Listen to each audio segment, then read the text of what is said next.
یہ میرا علاقہ ہے آپ کا علاقہ، یہ تو اللہ مجھے معاف فرمائے، یہ تو سب سے گھٹیا جانور کتے کا مزاج ہے کہ یہ ایریا میرا ہے، یہ ایریا تمہارا ہے۔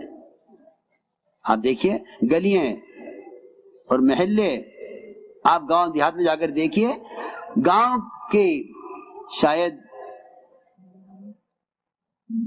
کارپوریشن کا، بلدیہ کا اور حکومت کا جغرافیہ اتنا زیادہ اہم اور مضبوط نہیں ہوگا جتنا ان کا جغرافیہ بنایا ہوا مضبوط ہوتا ہے، ان کتوں کا۔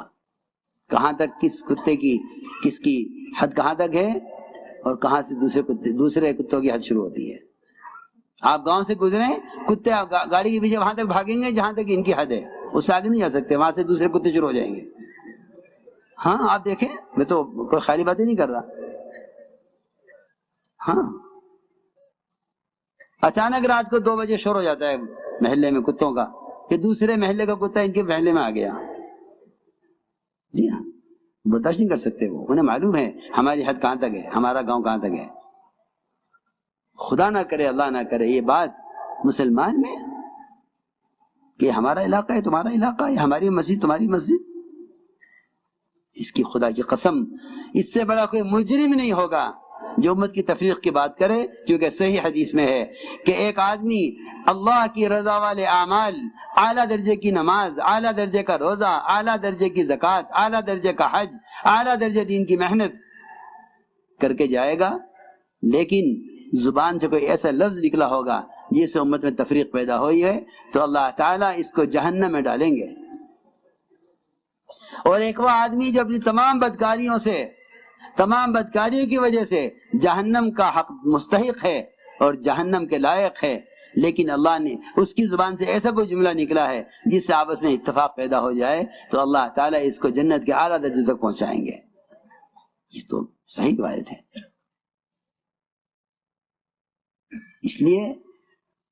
اس لیے فرمایا کہ نہیں، ایسا کوئی کام نہ کسی امت میں تفریق پیدا ہو۔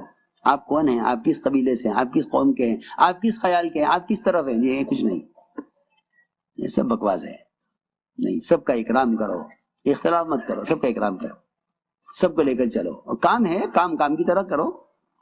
تم سے کوئی کام میں اختلاف کرے، کہہ دو بھائی ہمیں یہ ہدایات ہیں، ہم اس کے مطابق کام کر رہے ہیں، آئیے آپ بھی کریں۔ جی ہاں، اختلاف کے ساتھ اکرام ہے، اگر اختلاف کے ساتھ اکرام ہے تو اختلاف ختم ہوگا، اور اگر اکرام کے ساتھ اگر اختلاف کے ساتھ انتقام ہے تو اختلاف بڑھے گا۔ اختلاف کے ساتھ انتقام نہیں ہوتا، اختلاف کے ساتھ اکرام ہوتا ہے۔ اختلاف تو ہو جائے گا، کیوں کسی کو بات سمجھ میں آئے گی، کسی کی نہیں سمجھ میں آئے گی۔ ہمارا کام یہ ہے کہ سمجھاتے رہو، اکرام کرتے رہو، دعا کرتے رہو، اور سمجھانے کے لیے بیان، تقریر، مذاکرے، خطوط، تحریرات کی ضرورت نہیں ہے، سمجھانے کے لیے کام کر کے دکھلاؤ۔ نہ مذاکرے کی ضرورت ہے، نہ کسی تحریر کی ضرورت ہے، نہ کسی مشورے کی ضرورت ہے، نہ کسی قرارداد کا منظور کرانے کی ضرورت ہے، بلکہ کام کرنے کی ضرورت ہے۔ کام کرنے کے کام ہے، کام واضح ہے۔ کام اگر دکھلاؤ گے تو کام کے فائدے سے لوگ منشرہ ہو جائیں گے، کام کے فائدے سامنے آئیں گے، لوگ کام کریں گے۔ اور باتیں کرو گے تو باتوں کا جواب تو باتوں میں ہوتا ہے۔